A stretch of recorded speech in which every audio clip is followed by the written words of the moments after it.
Bonjour les amis, aujourd'hui on va vous parler de ma stratégie que j'applique pour les entreprises de croissance et de qualité. C'est la stratégie de la boîte de café ou la canette de café, qui est une expression qui vient de l'anglais, hein. Ça part un peu je crois que c'était au temps des cow-boys, où ces gens-là, ils mettaient leur titre de propriété, leur argent dans la boîte de café et ils l'enterraient et voilà, ça sortait jamais. Et 10 ans après, ils ressortaient la boîte de café quand ils avaient besoin et c'est ainsi que leur richesse était préservée. Il y a plusieurs légendes urbaines comme quoi, urbaines, ou légendes de boardroom qui disent que dans, euh, comment dire ce mot, dans les entreprises d'investissement où il y a des clients qui ont des comptes d'investissement, les personnes qui avaient le meilleur, la meilleure performance de toutes dans les boîtes de courtier, ça aurait été supposément, en fait, les personnes qui avaient oublié leur compte ou pire, les personnes qui étaient mortes. Parce que les investisseurs actifs, euh, ils sont toujours en train d'acheter et vendre des actions. Et la plupart ne le font pas sous des décisions vraiment rationnelles. Ça va être plus émotionnel. Ou même quand on fait des achats et des ventes d'actions, des fois on est rationnel, mais en fait on fait une erreur. Surtout au niveau de la vente d'actions de qualité ou de croissance. Par exemple, quelqu'un qui aurait acheté du Google dans les années 2000 euh, aurait pu être bon, un investisseur croissance, un investisseur value. Et à un moment, autour de 2015, il aurait pu se dire, bon, bah maintenant, j'ai doublé sur Google, je peux revendre, j'ai fait un bon profit. Ou alors, il peut se dire, bon, bah Google est arrivé à un PE ratio, donc un prix sur bénéfice de 28, c'est cher, alors que IBM cotise à 12, c'est moins cher, je vais vendre Google, je vais acheter IBM. Ou il peut penser, bon, voilà, Google est arrivé à un prix sur bénéfice de 28, c'est très cher. Je pense que la croissance de Google, c'est un peu terminé. Là, maintenant, tout le monde utilise déjà Internet. Je vais vendre. Et qu'est-ce qui se passe? C'est qu'après, Google, dans les 10 ans qui suivent, elle se multiplie encore par 4 ou 5. Euh, en étant trop actif, même en étant rationnel à la vente, on peut perdre des opportunités d'avoir gardé des entreprises qui se sont bien développées. Et on peut voilà, vendre des entreprises trop rapidement. Également, on peut aussi vendre des entreprises si il y a 1 ou 2 années de déception dans les profits et on se dit voilà, ça vaut plus rien. Par exemple, là, l'exemple serait LVMH. LVMH, ça vaut plus rien, je vends. Et en fait, il est possible que dans 10 ans, LVMH ait un cours qui se soit multiplié par rapport à maintenant parce que la conjoncture aura totalement changé. Donc c'est pour ça que est arrivée cette stratégie de la boîte de café. Qu'est-ce qui se passe avec une stratégie comme ça? Donc selon la légende, les gens qui avaient un portefeuille et qui sont morts ou qui ont oublié leur portefeuille et se seraient retrouvés avec un portefeuille suivant. Imaginons qu'ils avaient 10 valeurs. Euh, Il y en a 5 qui n'ont pas fait grand-chose. Après, ça, c'est quand on regarde le portefeuille après 15 20 ans. Il y en a 5 ouais, qui ont fait 50% de hausse, 30% de baisse, qui n'ont pas fait grand-chose. Elles ont payé des dividendes, mais elles n'ont pas fait grand-chose au final. T'en as deux qui sont quasiment écroulées à 80%. Je dis pas 100% parce que c'est quand même rare que les entreprises fassent faillite, mais elles se sont écroulées à 80%. T'en as, je sais plus combien, j'ai dit 5 et 2, ça fait 7. T'en as deux qui ont fait 300%. Ok. Et t'en as une qui aura fait 900%. Et donc, si on fait les maths dans ce portefeuille imaginaire, Eh bien, les entreprises qui ont fait 300% et 900%, elles font plus que compenser les entreprises qui ont perdu 80% et 50%. Bah, tout simplement parce que si vous avez 100, que vous perdez 80 d'un côté, ok, il vous reste 20. Et qu'en plus d'un autre côté, vous avez 100 et vous gagnez 400, parce que ça s'est multiplié par 4, vous avez 400. 400 plus 20, ça fait 420. Et vous aviez deux entreprises, vous avez misé 100 plus 100, 200. Donc au final, même s'il y a une entreprise qui s'est écroulée totalement et l'autre qui a explosé totalement, le potentiel à la hausse est plus élevé que le potentiel à la baisse parce qu'on peut perdre que 100 euros si on mise 100. Mais si on mise 100 euros, on peut gagner, prenons l'exemple de l'entreprise qui a fait x9, on peut gagner 900 euros. Donc c'est ce qui se passe sur les entreprises de croissance et de qualité sur certaines.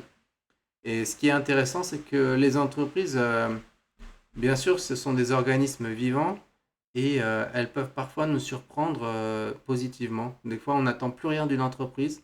L'entreprise a eu un cours qui s'est déjà multiplié par 2 ou on va dire 3, est bien valorisé, on n'attend plus rien et tout d'un coup, des fois c'est un coup de chance, où l'entreprise fait un bon coup, une bonne acquisition, ou alors un coup de chance, un changement de régulation qui lui ouvre un nouveau marché, ou quelque chose comme ça, un compétiteur qui a des difficultés, qui ferme, euh, une amélioration technologique qui a été découverte par l'entreprise, et boum, le cours explose.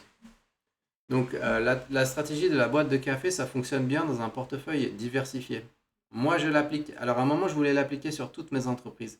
Mais je me suis rendu compte que mes entreprises value ou deep value sont des entreprises de moins bonne qualité qui vont moins avoir ce potentiel de surprendre à l'avenir, de croître infiniment. Donc j'ai décidé de garder cette approche pour les entreprises de qualité et de croissance. Là, dans ces entreprises-là, je laisse le management faire son truc. Après, si on arrive à une valorisation extrême, comme un PE ratio de 40, 50, 60, ça m'est jamais arrivé, je sais pas ce que je ferais exactement. Mais je pense que si on est sûr d'avoir un équivalent à un PE ratio deux fois inférieur, on peut vendre, payer la taxe et échanger. Mais il faut être sûr que l'entreprise soit équivalente. Pour donner un exemple, ce serait vendre un Walmart pour acheter une sorte de Walmart en Europe ou un compétiteur de Walmart qui serait un peu du même genre. Là, ça fait sens. Mais c'est bizarre qu'il y aurait une différence de valorisation. Ou alors on peut faire un arbitrage géographique. Vendre un Walmart parce qu'on a trouvé un Walmart en Afrique du Sud et la valorisation est beaucoup moins chère, on swap. Mais là aussi, il y a un risque. Donc si c'est vraiment très très cher, il faut peut-être vendre. Mais c'est très rare. En général, les entreprises ne vont pas cotiser à plus que 30 fois les bénéfices. Et on peut garder une entreprise à 30 fois les bénéfices dans cette approche. euh, et elle peut encore nous surprendre. En plus, ça évite les taxes. Et moi, c'est ce qui se passe dans mon portefeuille. Je l'ai fait depuis un certain temps. Et j'ai 3 ou 4 entreprises qui sont dans les plus 500%. Elles ne sont pas extrêmement chères en fait. J'ai deux entreprises value en fait où j'ai juste ajouté un max pendant le Covid quand elles étaient vraiment value, donc ça marche avec la value. Et j'ai une entreprise de type compounder qui s'appelle TerraVest Industries. Et c'est une entreprise qui rachète deux autres entreprises et qui économise ensuite sur les frais d'approvisionnement et elle rachète les autres entreprises pas cher. Et donc elle croît de taille comme ça, elle rachète, elle rachète, elle rachète. Et c'est un peu, plus elle a d'argent, plus elle peut racheter. C'est ce qu'on appelle un acquéreur en série. Et là, effectivement, c'est cher. Mais c'est une entreprise qui a un très bon management et elle peut me surprendre. Elle peut surprendre en positif. D'ailleurs, quand le cours de bourse était super cher, ils ont même vendu des actions. Donc c'est comme si moi je vendais, mais je garde ma position. C'est un peu difficile à comprendre, mais c'est l'inverse d'un rachat d'actions. Et je veux dire, là, ça fait plus de 400-500%. J'en attends plus rien de cette entreprise. Je la regarde plus. Je la laisse faire. Je ne veux pas payer les taxes. Je les laisse se débrouiller. Si ça reste à 500%, eh ben, écoutez, c'est pas mal. Parce que 500% en quelques années, c'est pas mal.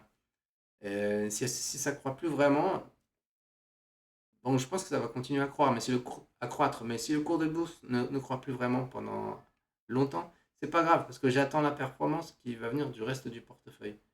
Et au final, voilà, Dieu va reconnaître les siens.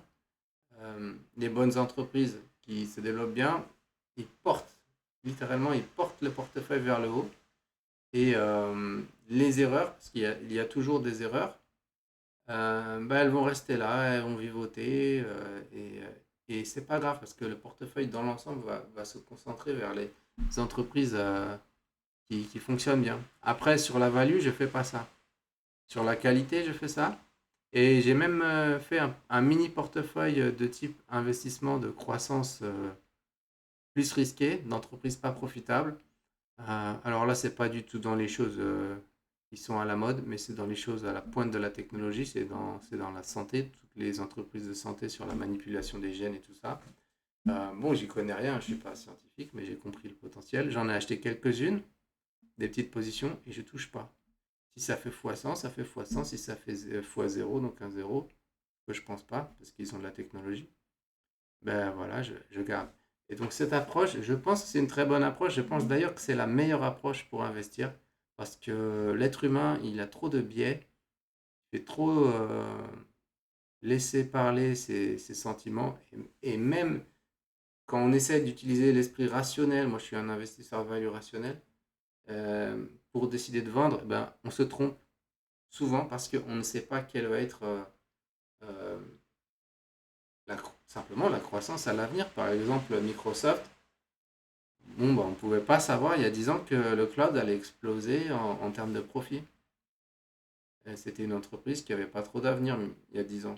Maintenant, avec le cloud, c'est génial. Et ça, en fait, personne ne pouvait le savoir. D'ailleurs, tous les commentateurs disaient que Microsoft était fini. Mais bon, il y a même des bonnes entreprises qui n'ont jamais été délaissées des commentateurs, comme Amazon. Ben, qui peut dire quand Amazon va être fini, en fait? On ne sait pas. Moi, je ne suis pas investi dans Amazon. Dans la vidéo précédente, je parle d'une entreprise chinoise qui, pour moi, c'est comme si on achète Amazon en 2010, avec quelques astérix, bien sûr, hein. Chacun doit faire ses devoirs. Mais quand on a une entreprise comme ça, on ne sait pas où va s'arrêter la croissance. Donc de là à dire que investir dans la croissance ou la qualité, c'est mieux qu'investir dans la value, non. Mais si on combine les deux approches, mais là, c'est jackpot, parce qu'on met son prix d'entrée bas, on trouve toujours des actions de qualité à prix d'entrée bas, ou des actions de croissance, ou des compandeurs à prix d'entrée bas, qui n'ont pas encore fait leur preuve totalement, ou qui ont eu quelques difficultés. Une difficulté, par exemple, pourrait être LVMH, hein, qui a déjà publié au moment où la vidéo est publiée, mais là, au moment où je l'écris, où je l'enregistre, j'ai pas vu les résultats de LVMH encore, qui sont ce soir. Eh ben, c'est une entreprise qui a des difficultés, mais peut-être que voilà, si on l'achète maintenant, ça peut exploser. Donc, on sait à peu près ce qu'on peut perdre quand on achète avec un prix value, mais ce qu'on peut gagner est quasiment illimité. Donc pour moi, combiner les deux, discipline au moment de l'achat.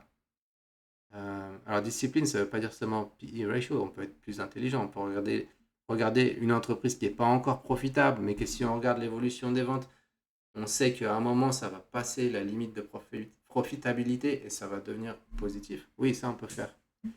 Voilà, donc le Coffee Can Portfolio, la stratégie de la boîte de café, pour moi, c'est la meilleure stratégie pour investir en bourse. Bon, en général, il y a des experts qui peuvent faire du value investing et retourner des net-net, acheter et vendre avec un process très strict et ça va très bien fonctionner. Et effectivement, quand tu as une net-net ou une entreprise de moins bonne qualité, il faut recycler. Parce qu'à un moment, quand on l'a triplé, il y a plus de valeur. Mais pour les investisseurs lambda, la meilleure chose, c'est d'acheter et ne jamais vendre. Ne pas prendre de décision de vente parce que de toute façon, la décision, elle a 80% de chance d'être une erreur. Voilà, je vous souhaite une bonne fin de journée et à la prochaine.